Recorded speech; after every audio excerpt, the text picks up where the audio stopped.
Welcome to the Simplify Your Life podcast, where we talk about how to create a life you won't need an escape from. I'm Coach Simone, author of the book 111 Ways to Simplify Your Life, and I'm glad you decided to tune in.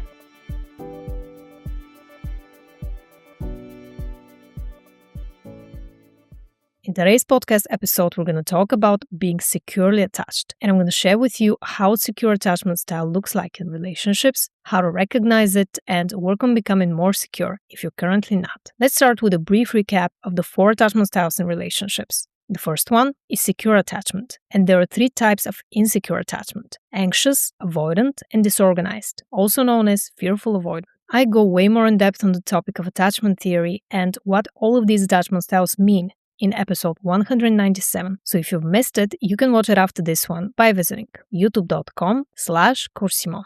Now let's go back to secure attachment. What does it mean and where does it come from?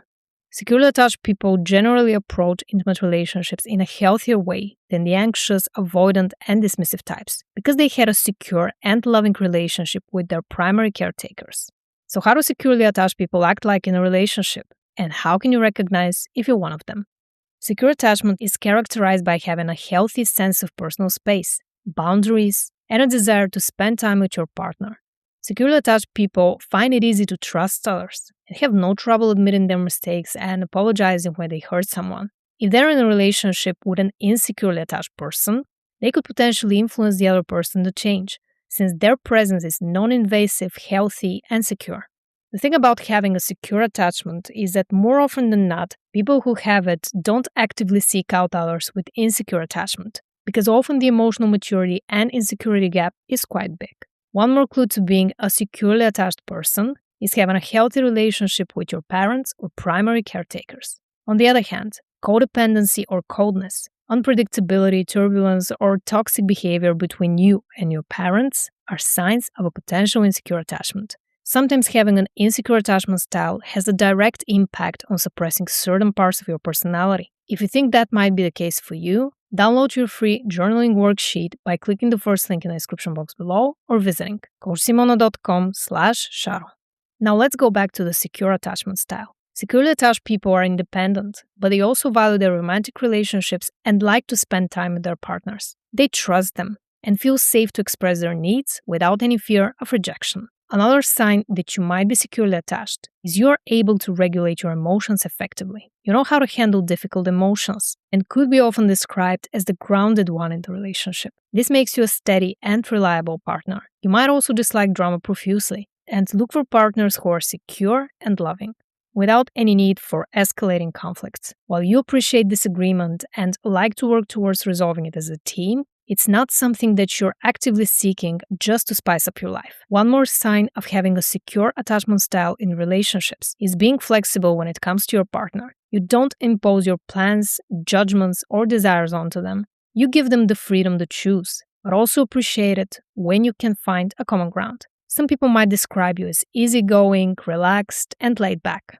You might be used to being the mediator in a conflict, because you know how to look at the situation objectively without taking things personally. If your partner is trying to make you jealous, you see right through it, and instead of getting frustrated or mad at them, you might ask them warmly, "What's wrong? Would you like to talk about it?" I'll make separate episodes on all the attachment styles in the upcoming months, so make sure to subscribe to get notified when they go live. Now, let's see how each one of the insecure attachment styles would react in a similar situation. If an anxious individual had an interaction with someone, they would probably get into a fight to prove to themselves that their partner doesn't care about them and they have the potential to leave them for someone else. In the same situation, an avoidant individual will also perceive their partner's jealousy as a problem, but they will choose to put even bigger distance between them because they're afraid they will get engulfed and suffocated in the relationship. And a disorganized person, also known as a fearful avoidant, is the wild card. They could react with even more jealousy. They could play games with you, completely blow up in your face,